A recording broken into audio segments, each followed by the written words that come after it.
हिमायती कौन ज्यादा है मुस्लिम वर्ग की, कांग्रेस या सपा?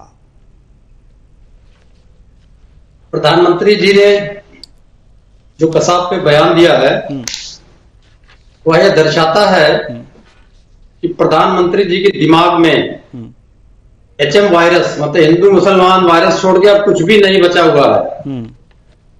2014-2019 में दी गई गारंटी भी नहीं बची हुई है। मोटी मोटी गारंटी थी 2 करोड़ नौकरी की, 15 लाख रुपए प्रति व्यक्ति की, काला धन वापस लाने की, रुपए का मूल्य बढ़ाने की, किसानों की आय दुगनी करने की, गंगा मैया की सफाई करने की, किसानों को MSP देने की, हाथ पैर भी जोड़ लिया उसके बाद भी नहीं, स्मार्ट सिटी देने की, बुलेट ट्रेन देने की, पेट्रोल डीजल का दाम कम करने का। अगर ये चीजें उनके दिमाग में रही होती जो उन्होंने खुद ही गारंटी दिया था, तो कसाब का तो कोई तात्पर्य नहीं है। उसको तो जहां पहुंचाना था हमारे न्यायालय ने पहुंचा दिया। तो अगर उस चीज पे प्रधानमंत्री जी उसकी इबादत कर रहे हैं तो प्रधानमंत्री की मानसिकता जानी चाहिए। फिर प्रधानमंत्री ने एक जाति बनाई थी, वो नाम बदलते हैं, जाति बनाते हैं, नया धर्म बनाते हैं। ज्ञान नाम की एक जाति बनाई थी जी, ज्ञान, उस पर भी नहीं बोलते हैं अब तो। गरीब बताए थे तो गरीब को कैसे परिभाषित कर दिया? तो जो 32 रुपए शहरी, जो देहात का आदमी 27 रुपए खर्च कर ले, वो गरीब नहीं है, इसीलिए बोल नहीं पा रहे हैं। फिर इन्होंने कहा युवा, जैसे जैसे इन्होंने ये जाति बनाई आयोग आ गई, बोला कि भारत में 66% लोग जो ग्रेजुएट हैं वो बेरोजगार हो चुके हैं। अन्नदाता बताया इन्होंने, अन्नदाता को MSP तो दिया नहीं, गोलियां और चला दिया, कीले और गाड़ दिया। नारी 13 लाख, इनकी संसद में कहा गया 13 लाख बच्चियां और महिलाएं गायब हैं। आज तक उसमें पलट के बयान नहीं दिया बच्चियां कहाँ हैं, वो महिलाएं कहाँ हैं।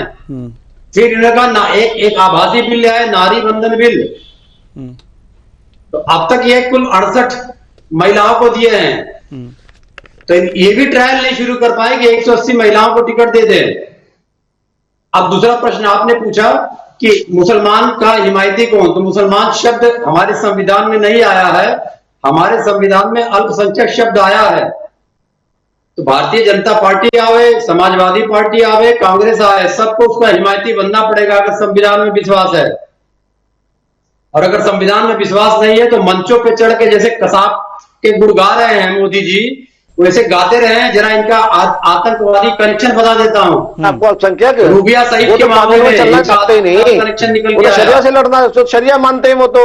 तालिबान शरिया मानते हैं, मुस्लिम तो कानून तो देश का मानते ही नहीं है। तालिबानों से कनेक्शन निकल गया। संविधान में कैसे वो अल्पसंख्यक कहलाएगा बताओ? RDX ब्लॉक में इनका आतंकवादियों से कनेक्शन निकल के आया। पठानकोट सैन्य क्षेत्र में ड्रोन हमला हुआ जिसमें ISI को बुला के जांच कराई इन्होंने, इनका आतंकवादी कनेक्शन निकल के आया। और जो महिला खड़ी हुई थी कसाब के विरुद्ध में, प्रज्ञा ठाकुर, उसको किनारे कर दिया। ये चरित्र है आतंकवादियों के समर्थकों का। तो अभी और पूजा करेंगे कसाब की मोदी जी, क्योंकि कहने के लिए कुछ भी नहीं है। कुछ भी नहीं किया 9 सालों में। आयात निर्यात घाटा पहुंच गया हमारा $264 अरब।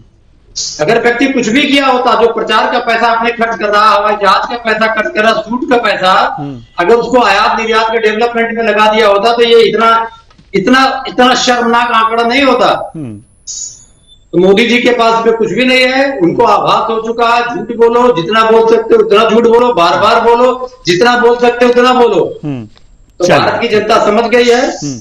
ठीक है, 4 तारीख निर्णायक होगा। जी बिल्कुल, आएंगे हम आपके पास। के विश्वदेव।